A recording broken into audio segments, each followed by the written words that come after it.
Assalamualaikum warahmatullahi wabarakatuh.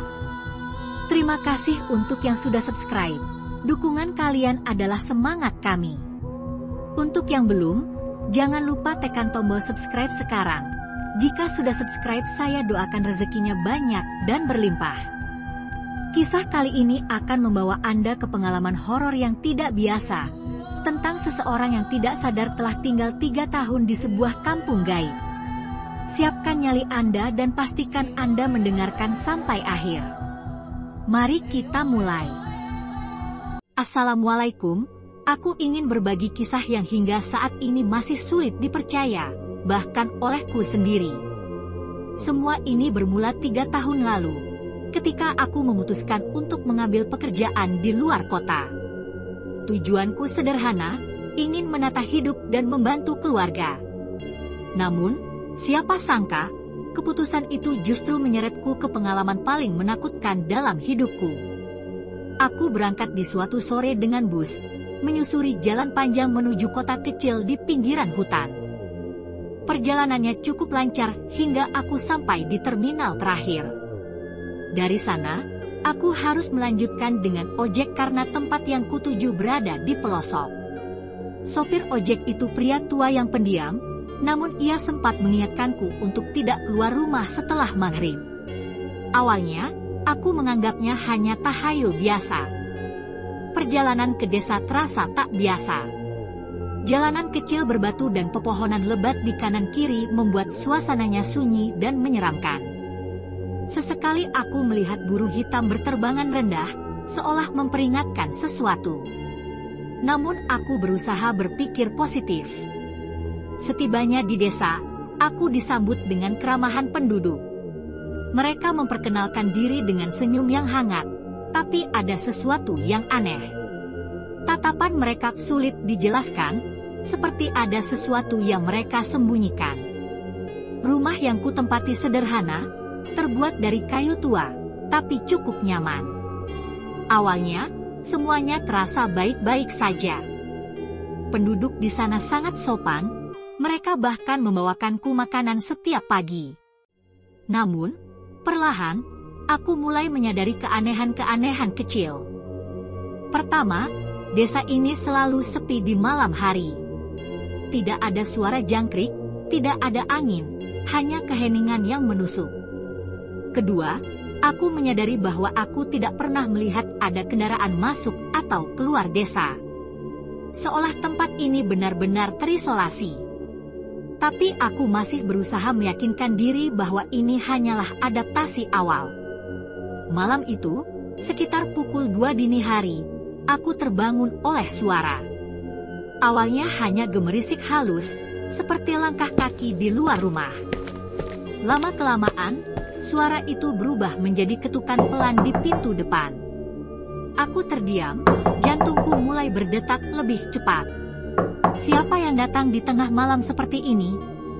Aku beranikan diri mendekati pintu, tapi ketukan itu berhenti begitu aku sampai. Aku mengintip melalui celah jendela, namun tak ada siapapun. Kupikir semuanya sudah selesai, tetapi saat aku kembali ke tempat tidur, aku mendengar sesuatu lagi. Kali ini, suara itu berasal dari dalam rumah, seperti langkah kaki seseorang yang berjalan perlahan di lantai kayu. Tubuhku membeku, tapi aku tahu aku harus memastikan. Dengan tangan gemetar, aku mengambil senter dan mulai menyusuri setiap sudut rumah. Namun anehnya, aku tidak menemukan siapapun. Tapi saat aku kembali ke kamar, aku melihat sesuatu yang membuat darahku membeku. Di cermin kecil yang tergantung di dinding, ada bekas telapak tangan basah, seolah seseorang baru saja menyentuhnya. Aku mulai merasa ada yang salah dengan desa ini, tapi aku tidak punya keberanian untuk membicarakannya dengan penduduk. Mereka terlalu ramah, terlalu sempurna. Bahkan ketika aku bertanya soal hal-hal aneh yang terjadi, mereka hanya tersenyum dan berkata, "Itu hanya perasaanmu saja." Hari demi hari berlalu, dan aku mulai menyadari bahwa waktu di desa ini terasa aneh. Matahari seperti terbit dan tenggelam lebih cepat. Pagi-pagi sekali, aku sudah mendengar ayam berkokok, tetapi ketika aku melihat jam, baru pukul 4 subuh. Aku juga memperhatikan hal lain, tidak ada anak-anak di desa ini. Semua penduduknya adalah orang dewasa, dan mereka semua terlihat mirip. Cara mereka berjalan, cara mereka berbicara, bahkan cara mereka menatapku terasa seragam. Malam itu, aku memutuskan untuk mencoba keluar rumah setelah maghrib, meskipun aku tahu ada peringatan untuk tidak melakukannya. Jalanan desa gelap gulita, hanya diterangi lampu minyak di beberapa rumah. Tapi yang membuatku semakin takut adalah suasana desa yang begitu sunyi. Tidak ada suara angin, tidak ada suara binatang, hanya kesunyian yang menusuk. Aku berjalan perlahan, mencoba mencari jawaban atas semua keanehan ini. Tiba-tiba, aku mendengar suara dari kejauhan, suara langkah kaki. Awalnya pelan, lalu semakin jelas. Aku menoleh, tapi tidak ada siapapun. Namun, saat aku menoleh ke arah lain, aku melihat mereka. Penduduk desa berdiri di kejauhan, menatapku dalam diam. Tidak satupun dari mereka bergerak, tetapi tatapan mereka begitu menusuk, seperti sedang mengawasi setiap gerakanku. Aku panik, berlari kembali ke rumahku, tapi langkahku terasa berat. Udara di sekitar menjadi dingin, dan aku merasa seperti ada yang mengikutiku. Begitu sampai di rumah, aku langsung mengunci pintu dan menutup semua jendela. Tapi ketenangan itu hanya sementara. Ketika aku menengok keluar jendela, aku melihat mereka berdiri di halaman rumahku, mengelilingi rumah dengan tatapan kosong. Wajah mereka tetap tersenyum, tapi senyuman itu tidak membawa kedamaian, hanya ketakutan yang mendalam. Dan di antara mereka, aku melihat seseorang yang berbeda. Seorang wanita tua dengan wajah pucat dan mata hitam pekat, berdiri di tengah kerumunan. Dia tidak tersenyum, hanya menatapku dengan intens, seolah mencoba menyampaikan sesuatu. Aku mencoba memalingkan wajah, tapi ketika aku melihat ke cermin di kamar, aku menyadari sesuatu yang lebih mengerikan. Di pantulan cermin itu, aku tidak melihat diriku sendiri. Yang terlihat hanyalah ruangan kosong dengan sosok wanita tua itu berdiri di belakangku, tersenyum. Pagi itu, matahari menyinari desa dengan kehangatan yang terasa palsu. Semua terasa seolah berusaha menutupi kegelapan yang bersembunyi di setiap sudut. Aku terbangun dengan kepala berdenyut.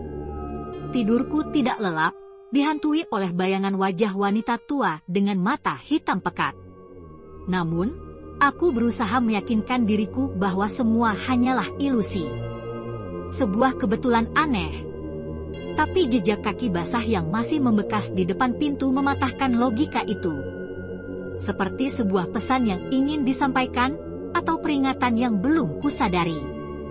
Hari itu, aku memutuskan mencari jawaban dari Pak Karim.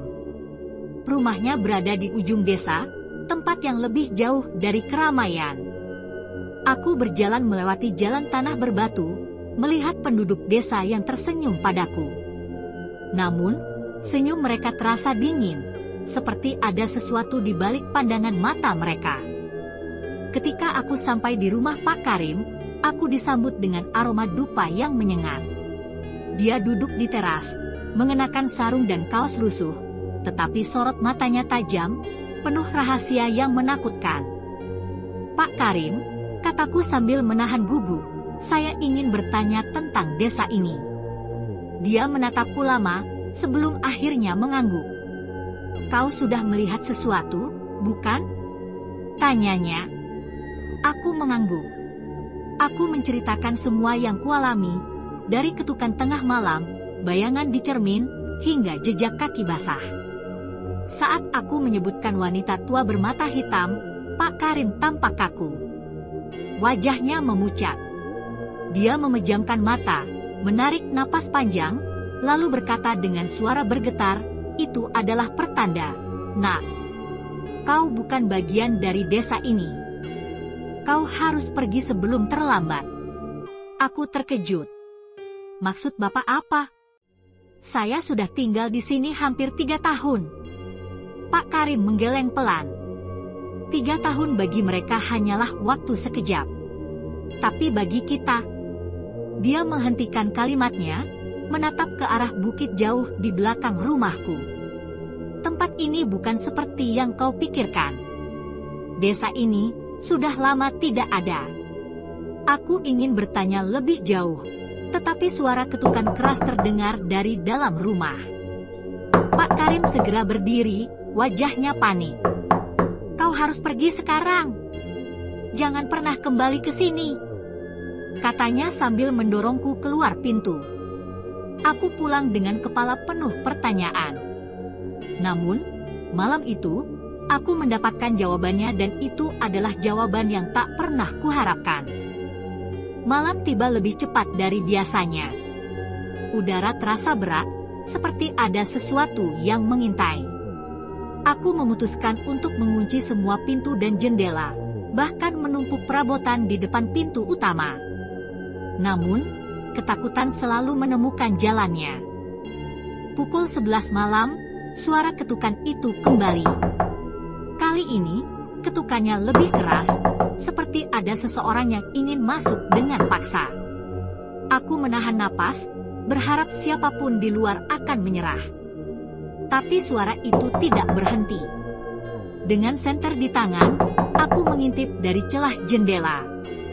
Di sana, wanita tua itu berdiri, tubuhnya kurus, wajahnya pucat seperti mayat.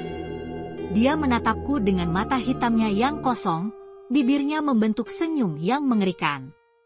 Aku mundur dengan panik, mencoba menenangkan diri. Tapi tiba-tiba, suara langkah kaki terdengar di dalam rumah. Jantungku berdetak kencang. Aku tahu semua pintu sudah terkunci. Tidak mungkin ada yang masuk. Tapi suara itu semakin mendekat, hingga akhirnya berhenti tepat di depan pintu kamar. Dengan gemetar, aku membuka pintu perlahan. Tidak ada siapa-siapa. Tapi di dinding, ada goresan panjang seperti cakaran, membentuk tulisan. Kau tidak akan pernah bisa keluar. Pagi itu, aku berlari keluar rumah, berharap bisa meninggalkan semua ini. Aku tidak peduli lagi dengan barang-barangku. Aku hanya ingin pergi sejauh mungkin dari desa ini. Aku mengambil jalan setapak yang biasa kulalui saat pertama kali datang ke sini. Tapi semakin jauh aku berjalan, semakin asing lingkungan sekitarku. Jalan setapak itu seolah tak berujung, membawaku kembali ke tempat semula. Aku mencoba lagi, kali ini melalui jalur lain. Tapi hasilnya sama. Aku selalu kembali ke rumah itu, seolah desa ini adalah labirin tanpa jalan keluar. Penduduk desa mulai memperhatikanku. Mereka tidak lagi tersenyum ramah. Tatapan mereka dingin, seperti sedang mengawasi mangsa. Di malam hari, suara-suara mulai terdengar. Bisikan lembut memanggil namaku, disertai tawa kecil yang mengerikan. Aku merasa seperti sedang kehilangan akal. Di tengah keputusasaan, aku memutuskan untuk mencari jawaban di rumah Pak Karim. Ketika aku sampai di sana, rumah itu kosong. Tidak ada perabot, tidak ada tanda kehidupan, hanya debu tebal yang menutupi lantai. Di sudut ruangan, aku menemukan sebuah buku tua yang tampak seperti catatan pribadi. Aku membuka buku itu dengan tangan gemetar, dan apa yang kubaca membuat darahku membeku. Desa ini bukanlah desa biasa. Ini adalah kampung gaib yang terjebak di antara dunia manusia dan dunia arwah.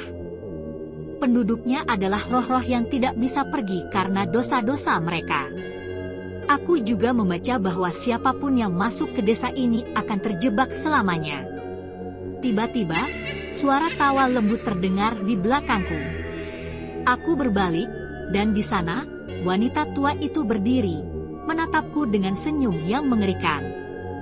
Kau sudah tahu sekarang, katanya dengan suara pelan. Tapi itu tidak akan mengubah apa-apa. Aku tidak tahu bagaimana caranya, tapi aku terbangun di tepi jalan raya. Tubuhku lemah, pikiranku kosong. Seorang pria tua menemukanku dan membawaku ke pos keamanan terdekat. Ketika aku mencoba menjelaskan apa yang terjadi, mereka hanya menatapku dengan ekspresi bingung. Desa itu sudah tidak ada sejak puluhan tahun lalu, kata salah satu petugas. Kau pasti bermimpi. Tapi itu bukan mimpi. Aku tahu itu. Dan ketika aku kembali ke rumahku, aku menemukan sesuatu yang membuatku merinding. Di cermin kamar, ada tulisan dengan jari-jari basah. Kau masih milik kami. Terima kasih sudah menonton sampai akhir. Semoga cerita ini bisa menjadi pelajaran sekaligus pengalaman horor yang berkesan untuk Anda.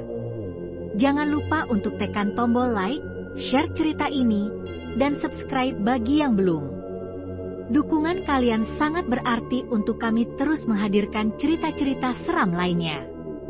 Sampai jumpa di kisah horor berikutnya. Wassalamualaikum warahmatullahi wabarakatuh.